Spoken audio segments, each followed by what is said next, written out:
ធ្លាប់តែបាញ់ថ្នាំដ្រូននៅពេលដែលចង់បដូរមកប្រើធុងព្រោះវិញមិនដឹងភ្ជាប់ពីណាទៅណីវីដេអូនេះខ្ញុំនឹងមកចែករំលែកបងប្អូនអំពីរបៀបតភ្ជាប់ធុងព្រោះទៅកាន់ដ្រូនកសិកម្មដោយប្រើប្រាស់តេឡេបញ្ជាឲ្យបានត្រឹមត្រូវជាដំបូងយើងបើកដំណើរការតេឡេបញ្ជាជាមួយនឹងដ្រូនជាមុនសិនយើងក៏លេខមើលស្នាមដៃមានរូបសញ្ញាខ្ចៅដែលហៅថាការកំណត់បន្ទាប់មកចុចទៅលើអក្សរពង្រាយដែលតំណាងឲ្យធុងព្រោះនៅពេលដែលចេញផ្ទាំងបែបនេះបងប្អូនអូសទៅខាងក្រោមឲ្យស្វែងរកពាក្យថាការក្រិតខ្នាតតាមប្រព័ន្ធលាតសន្ធឹងចូលមកដល់ចំណុចនេះឃើញក្រិតខ្នាតចំនួន3ទី1ក្រិតខ្នាតធុងទទេទីនេះគឺចង់បញ្ជាក់ថាធុងព្រោះដែលបងប្អូនកំពុងតែបំពាក់នឹងគឺទទេអត់មានអ្វីនៅក្នុងនឹងទេហើយទី2ក្រិតខ្នាតឧបករណ៍ចាប់សញ្ញាទម្ងន់ចំណុចនេះគឺជាការថ្លឹងទម្ងន់ដែលដ្រូនចង់បានទម្ងន់ទៅជា0វិញដូច្នេះបងប្អូនត្រូវតែធ្វើយ៉ាងណាដកនេះដកនោះចេញឲ្យ sensor ចាប់ថាថ្លឹងទៅឃើញទម្ងន់0ទី3មេគុណឧបករណ៍ចាប់សញ្ញាចំណុចនេះបងប្អូនឃើញមានលេខ1លេខ2លេខ3គឺជា sensor ថ្លឹងទម្ងន់ចំណុចនេះគឺគ្រាន់តែចង់បញ្ជាក់ថា sensor ដំណើរការត្រឹមត្រូវឬក៏ខុសប៉ុណ្ណោះជៀសវាងនៅពេលដែល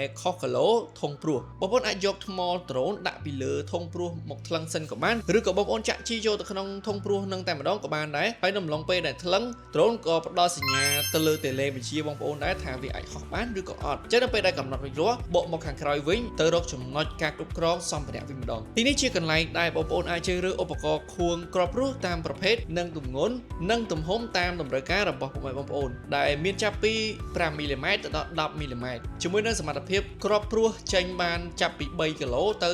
750គីឡូក្រាមនៅក្នុង1ហិកតាអញ្ចឹងបងប្អូនជ្រើសរើសរួចរាល់គ្រាន់តែចុចពាក្យថាបន្ទាប់និងចូលមកដល់ព័ត៌មានខ្លះៗបន្ថែមអំពីទំហំនិងទម្ងន់ដែលមាននៅក្នុងធុងបើសិនបើបងប្អូនរួចរាល់នៅចំណុចនេះបងប្អូនអាចចុចចាប់ដើមដើម្បីអនុញ្ញាតឲ្យធុងព្រោះក្រិតខ្នាតក្របព្រោះចេញមកខាងក្រៅហើយបងប្អូននៅទីនោះស្រាប់អាចត្រួតពិនិត្យទំហំនិងក្របដែលបងប្អូនចង់បានដោយផ្ទាល់ផងដែរពេលដែលរួចរាល់បងប្អូនអាចដាក់ឈ្មោះចំណាំទៅលើសម្ភារៈនឹងដែលបងប្អូនបានក្រិតមិញរួចជាការស្រេចដូច្នេះបងប្អូនក្រិតខ្នាតតែម្ដងអាចប្រើបានជារៀងរហូតលើកលែងតែបងប្អូនចង់កែប្រែទំហំធុងព្រោះបន្ថែមប៉ុណ្ណោះបើសិនបើពុកម៉ែបងប្អូនចង់ដឹងព័ត៌មានបន្ថែមអំពីដ្រូនកសិកម្មកុំភ្លេចទម្លាក់សំណួរនៅខាងក្រោមវីដេអូនេះនិងកុំភ្លេច follow Facebook page របស់ក្រុមហ៊ុន HCC ដើម្បីទទួលបានចំណេះដឹងថ្មីៗអរគុណពុកម៉ែបងប្អូនពីខ្ញុំបាទវុតក្រុមការងារ HCC